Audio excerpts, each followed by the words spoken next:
En este video vamos a hacer un pequeño repaso sobre los tipos de convergencia y después vamos a terminar con un diagrama de convergencia como está hecho en el Bartolo al final del capítulo, antes de entrar a la parte del teorema de convergencia Vitali.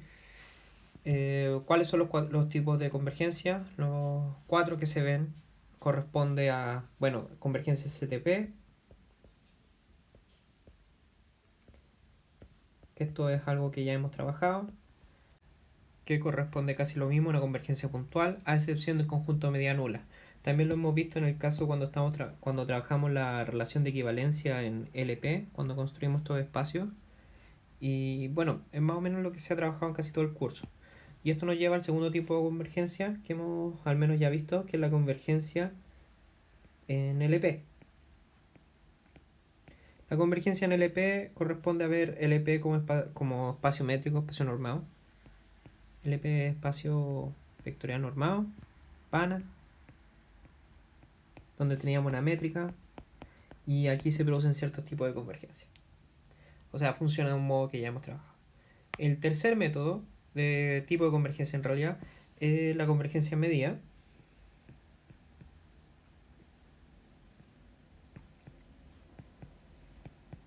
la cual voy a definir en un momento más, que es como más o menos como medir qué tan lejos está la cierta función a la otra. Y la otra es la convergencia casi uniforme.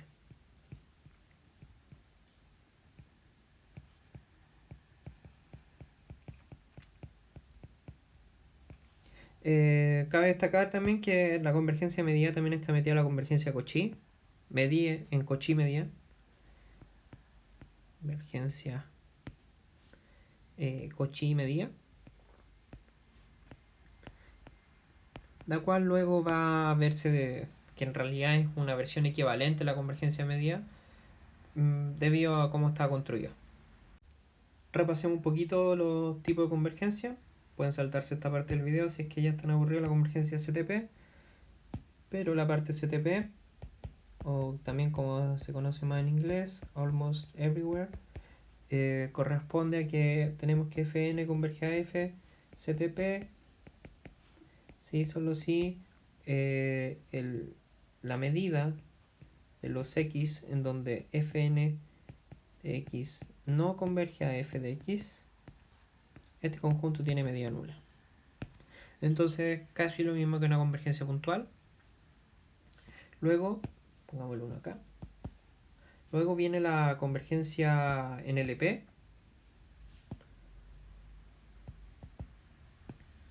En LP. En este caso estamos considerando siempre el LP, el P finito. No nos metemos con el L infinito, debido como a estas relaciones que queremos hacer. El L infinito siempre se va de todo esto. No, no funciona muy bien con el resto del grupo. Entonces convergencia en LP era Fn converge a F en LP. Sí, solo si teníamos que converger en norma, porque en realidad estamos en un espacio Banach acá, tiende a 0, que en realidad es lo mismo que escribir la integral en todo x de Fn menos F a la P en demo. Y esto tiende a 0. Luego viene la convergencia en medida. Damos el número 3. Medida.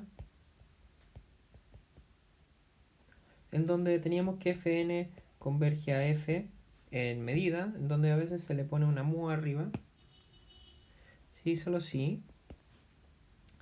Tenemos que dado alfa mayor a 0, entonces el límite de n de la medida del conjunto donde la diferencia entre Fn y F son más grandes que un alfa, que este alfa, perdón, que ya lo mencionamos. Entonces este límite de la medida de este conjunto es 0. Podemos ver de que más o menos esto nos llama un poco la atención de que al parecer tiene algo que ver con la convergencia CTP un poquito, porque si hacemos el alfa hacia 0, como que se parece un poco a la convergencia CTP. Sin embargo, después vamos a ver de que en realidad son muy distintas. Sin embargo, hay una relación bastante bonita que tienen entre ellas, porque lo que ocurre es que también la convergencia en medida es equivalente a la convergencia en Cauchy. La vamos a definir al tiro. En Cauchy medida le voy a poner, en donde una sucesión es convergente en Cauchy medida.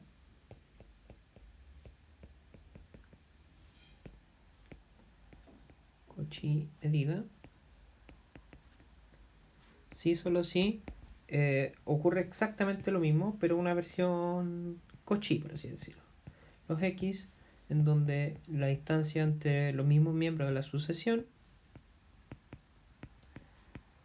mayor a este alfa, si dado alfa mayor a 0, perdón. Esta de acá es 0 y es cuando el n, m tienden los dos a más infinito. Entonces, la versión Cauchy de esta convergencia, y lo que se va a ver después, al menos lo que hace Bartol en un principio, demuestra de que Cauchy, ser Cauchy implica medida. Y lo que se hace en el ejercicio 6.1 es que medida implica Cauchy.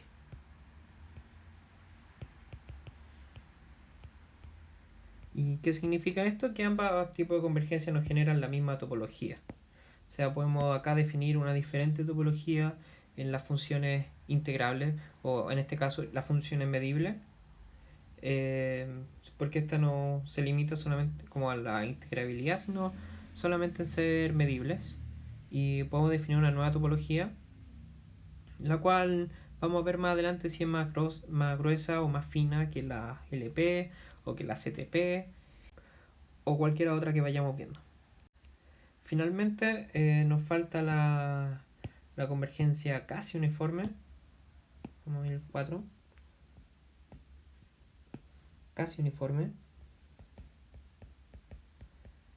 donde en el Bartol está escrito como AU, como Almost Uniform, en donde esta consiste en lo siguiente: Fn converge a F, casi siempre se le escribe como AU, casi uniformemente, sí, solo sí, dado epsilon, casi siempre se le escribe delta en realidad, delta mayor a 0, entonces existe un conjunto medible de medida menor a este delta,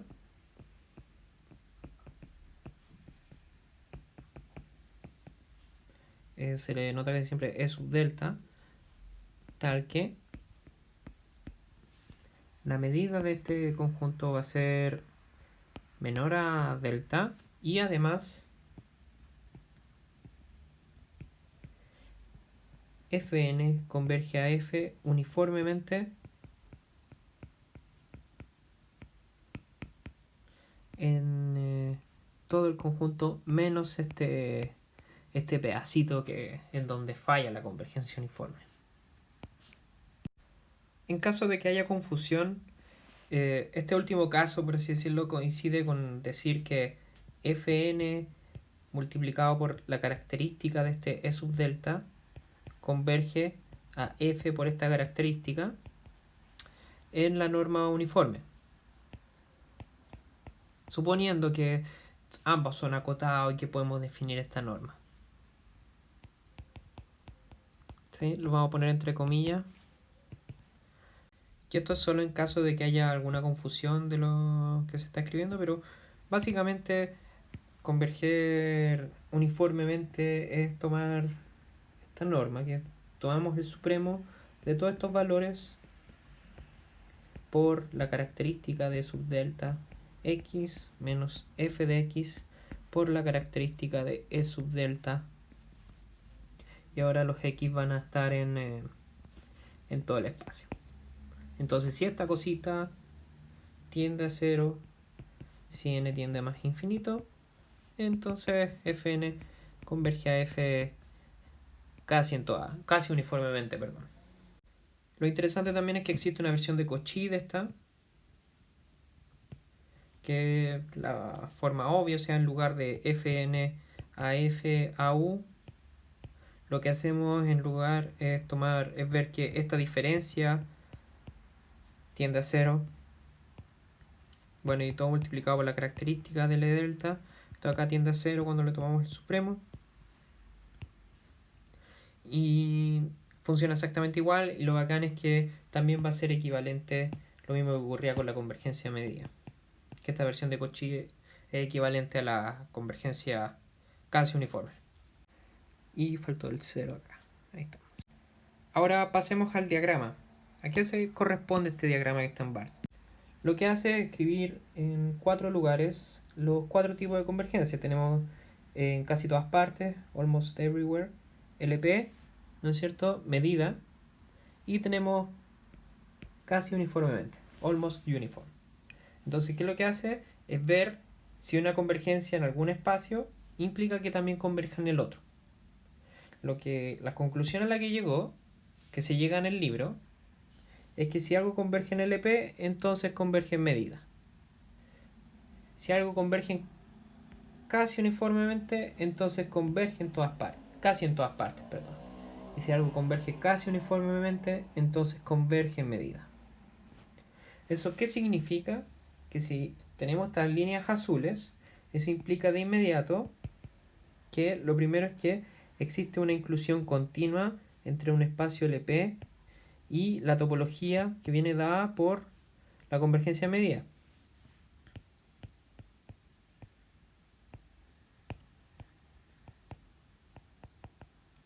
Y que esta inclusión va a ser continua. Lo mismo ocurre cuando uno define la topología dada por casi uniforme. También va a ser continua en la topología que viene dada por la convergencia medida. Y lo mismo va a ocurrir si pasamos de casi uniforme a casi todas partes. Eso es lo que significan estas líneas azules. O sea que tenemos que si algo converge en LP, si algo converge acá, entonces va a converger acá. ¿Eso qué significa? Que si tomamos una sucesión que converge en LP, entonces va a converger en medida. Es decir, la inclusión va a ser continua. Sin embargo, estas no son las únicas flechas que hay. Hay otras flechas, pero las pone punteadas Bartul. Nosotros las vamos a usar en amarillo. En donde, por ejemplo, acá hay una línea en amarillo. En donde la vamos a definir un ratito más. Esta es otra línea en amarillo. Y tenemos un par de líneas cruzadas. Que es de LP casi uniformemente. Y desde medida a casi todas partes. ¿Qué significan las líneas de amarillo? Existen subsucesiones. Eso es todo. Subsucesiones. A ver. Pongámonos más espacio aquí. Ahí estamos. Entonces, significa... veamos el caso de medida a AU. Entonces pongamos M, flechita amarilla, AU. ¿Qué significa? Que si Fn converge a F en medida, entonces existe una subsucesión de esta sucesión de partida tal que FNK converge a F pero a U. ¿Sí? Entonces acá está medida y acá está AU. Eso es todo lo que significa. O sea, nos falta muy poquito para llegar a esta convergencia. Para que sean equivalentes, por así decirlo, porque ya tenemos una flechita azul ahí. Entonces acá pasa lo mismo desde medida hasta almost everywhere. O también de LP hasta AU. Y este es el diagrama que es importante recordarlo. Sin embargo, acá lo que estamos haciendo es tomar un espacio de medida cualquiera. O sea, estamos tomando X, un conjunto, una sigma álgebra M y una medida cualquiera. Este es el caso general. Sin embargo, existen un montón de casos donde estas reglas cambian. Por ejemplo, recordemos que si Fn converge a F uniformemente, entonces eso no implica de inmediato que para nada, de hecho, eso no implica que Fn converge a F en LP. Sin embargo, la convergencia uniforme es como es casi perfecto, por así decirlo. Y esto sí ocurre cuando está en un espacio de medida finita. Entonces ahora veamos cómo cambia este diagrama cuando pasamos de un espacio general a un espacio de medida finita. Acá me tomé la molestia de reconstruir el gráfico que habíamos hecho, el diagrama, perdón, pero es exactamente igual al caso general. Ahora lo que ocurre es que cuando tenemos una medida finita, aparecen dos nuevas flechas. Aparece una flecha acá y otra flecha acá en diagonal hacia abajo. Y estas dos flechas corresponden a lo siguiente, que van a tener la misma propiedad que el azul, o sea, va a ser continuidad. Y esto va a ser gracias al teorema de Goroph.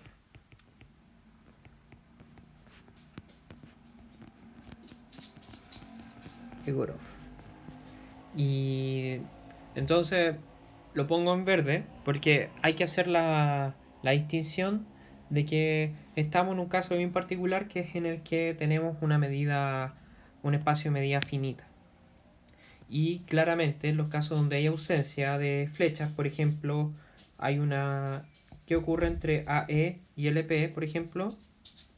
¿Qué es lo que ocurre entre estas dos? Si hay una ausencia de flechas, significa que hay un contraejemplo. O sea, existe una sucesión de funciones Fn que converge a F CTP, pero eso no implica que Fn converja a F en LP. Acá obviamente estamos asumiendo que todo está de partida en LP y así.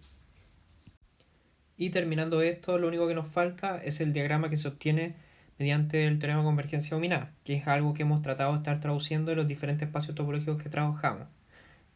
Vamos a ver. Aquí está transcrito el teorema de convergencia dominada.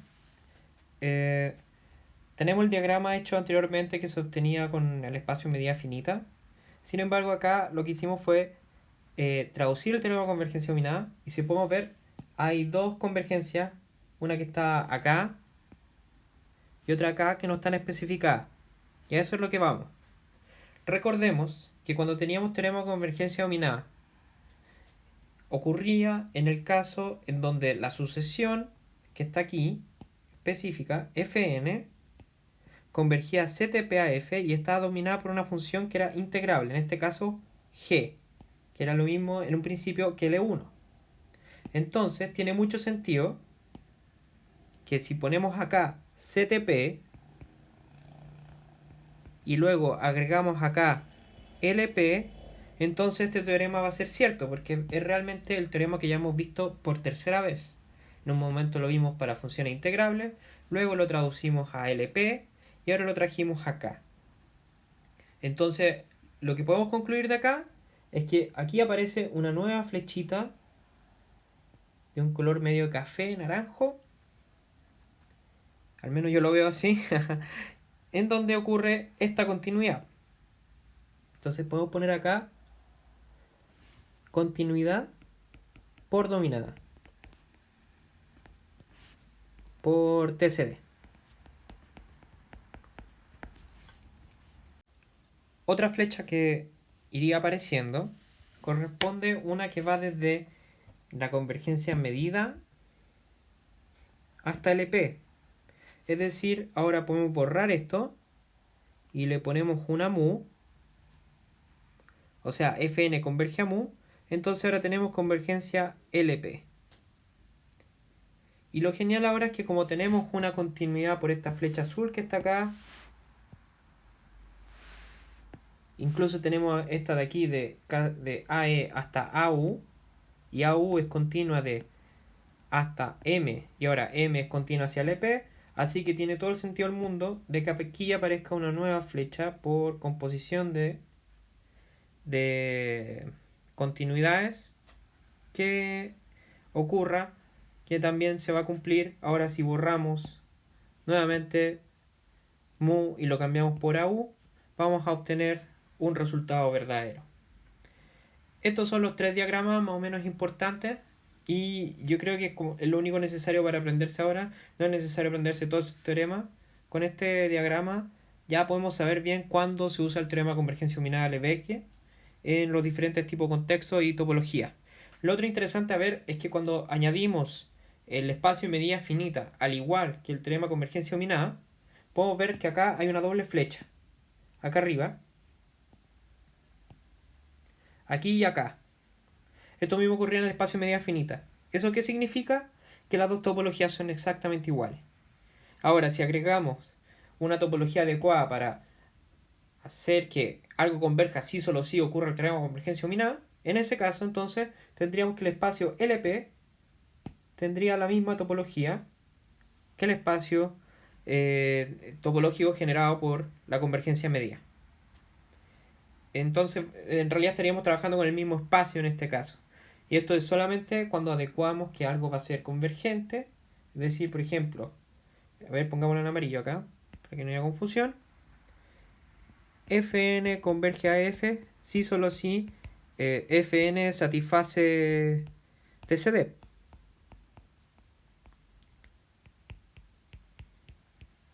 Eso sería una nueva topología y la cual coincidiría con la convergencia en medida.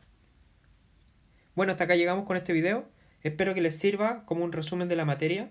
El único teorema que aquí no se ha traspasado a estos diagramas ni a las definiciones, el teorema de convergencia Vitali, el cual es bien importante porque habla más o menos cómo son los espacios compactos en LP o qué es lo que es necesario para saber que una solución converge en LP. Bueno, hasta acá llegamos entonces. Nos vemos la próxima. Chao, chao.